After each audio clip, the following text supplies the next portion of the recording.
Hey les amis, j'espère que vous allez bien. Pour cette fois, je me suis préparé un petit café bien dégueulasse. Il n'est pas bon, mais je le bois quand même. On boit du café comme on boit de l'eau.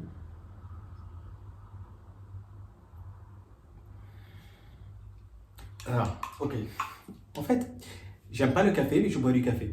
C'est super, voilà, c'est super contradictoire. Je préfère le thé, mais bon, le café, ça donne un peu d'énergie, donc de temps en temps, je me mets au café. Alors, vous savez pourquoi aujourd'hui je fais cette vidéo? Et bien tout simplement pour vous tenir informé que moi, je suis coach et tuteur de français. Et aujourd'hui, nous allons voir l'aspect plutôt coach de français en ligne. Et j'ai trouvé un article que j'ai pris, que j'ai mis dans notre média. J'ai changé quelques petits détails vers la fin pour vous mettre le lien euh, de mes séances. Je travaille sur Preply. On va pas tarder et on va attaquer directement cet article. On va le lire ensemble. Et c'est parti.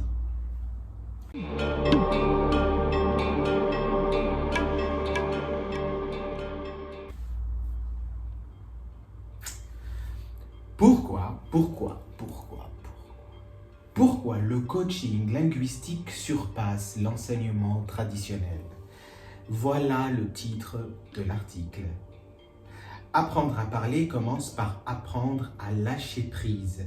Alors attention, souvent, je le redis, je l'ai déjà dit, je le redis dans chaque vidéo, les articles, quand on les traduit, la traduction n'est pas toujours très bonne. De l'anglais vers le français, car telle est la procédure, bien évidemment. Apprendre une langue n'a jamais été aussi accessible. Et pourtant, paradoxalement, jamais aussi incompris. La plupart des gens croient encore qu'ils doivent s'asseoir devant un enseignant, ouvrir un manuel, répéter des verbes, mémoriser des règles et faire des exercices de grammaire. Et pourtant, après des années d'école, beaucoup ne peuvent toujours pas vraiment parler. Pas couramment, en tous les cas. Pas avec confiance, malheureusement. Cet écart entre les connaissances et l'utilisation réelle explique pourquoi de plus en plus d'apprenants se tournent vers une méthode plus humaine, plus efficace et plus réaliste, le coaching linguistique. Alors, la différence, mes amis, entre le coaching linguistique, donc moi en l'occurrence, je suis coach de français en ligne via Preply. Et l'enseignement classique, c'est tout simplement que il y a un côté beaucoup plus humain, beaucoup plus pédagogique. Il y a une réelle intelligence émotionnelle et une intelligence sociale qui est nécessaire pour pouvoir enseigner via une méthode de coaching plutôt qu'une méthode classique. Cela ne veut pas dire qu'on va mettre en évidence plus le coaching parce que nous faisons le coaching. Non, non. En fait, ça dépend des étapes. Ça dépend de vous dans la vie, où est-ce que vous en êtes et votre méthode, c'est-à-dire celle qui est la plus efficace avec vous-même. Donc, si vous avez un réel besoin d'apprendre la grammaire ou d'apprendre la conjugaison, ok, et d'apprendre de manière classique avec un cahier, un stylo et un professeur strict avec vous, parce que moi je suis pas strict, je suis très gentil, je suis cool. Si c'est ça qu'il vous faut, c'est ça qu'il faut à ce moment-là. Si par contre vous aimez le côté plus humain, le côté plus réaliste, plus réel, beaucoup plus authentique, à ce moment-là, le coaching est beaucoup plus adapté, c'est une évidence. On va continuer la lecture. Le coaching n'est pas un cours traditionnel, ce n'est pas une leçon passive, c'est une approche dynamique, centrée sur l'apprenant, ses blocages, ses objectifs, sa personnalité. Un bon entraîneur ne se contente pas de donner une leçon. Donc un bon coach ne se contente pas de donner une leçon. Il observe, donc ils observent les coachs en général, interrogent et s'adaptent. Ils essaient de comprendre pourquoi la personne ne progresse pas, ce qui la retient, ce qui l'empêche de parler. Dans la plupart des cas, il ne s'agit pas de grammaire, Il s'agit de peur, d'autocensure et de manque de confiance en soi. Dans la plupart des cas, d'accord? Ou parfois, dans certains cas que moi j'ai rencontrés, c'est aussi le perfectionnisme. J'ai des élèves qui maîtrisent le français. En réalité, ils n'ont pas de problème pour pouvoir communiquer avec un francophone. Là où est le problème, c'est le souci de perfection. Et donc à ce moment-là, c'est une autre manière de traiter le problème. Je vais boire une petite gorgée de café. Alors n'oubliez pas que je ne vais pas lire tout l'article. Si vous voulez lire cet article, il est en anglais, vous pouvez le lire en anglais ou vous pouvez le traduire en français directement. Il y a le lien dans le descriptif de la vidéo. Donc vous allez dans le descriptif, vous cliquez sur le lien. Ah, je ne sais pas pourquoi je bois ça.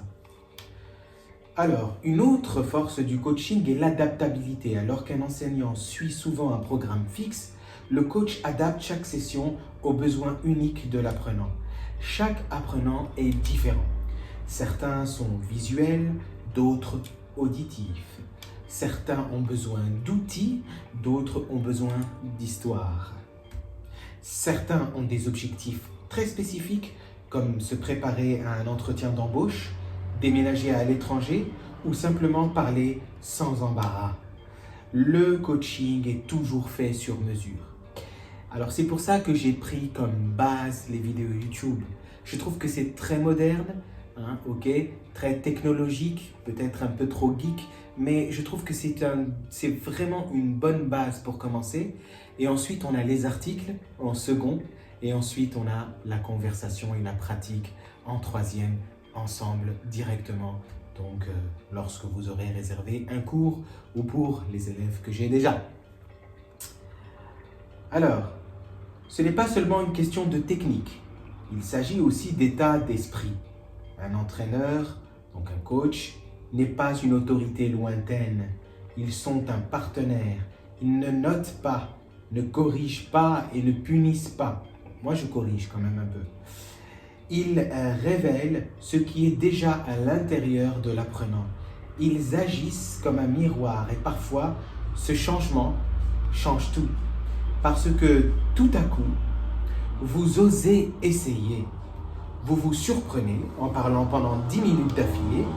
Vous commencez à penser dans une autre langue sans même vous en rendre compte. Désolé, j'ai été perturbé par les motos et les scooters qui passent évidemment à chaque fois que je fais une vidéo.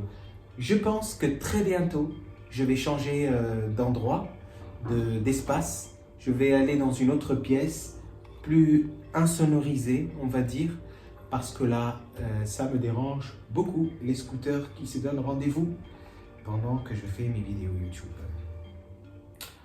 Donc, le coaching a également un impact sur le côté émotionnel de l'apprentissage.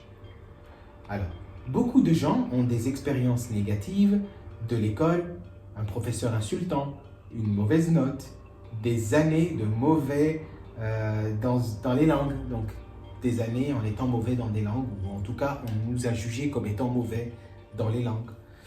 Un coach ne nie pas ses sentiments, il écoute, puis il prouve que le progrès est possible.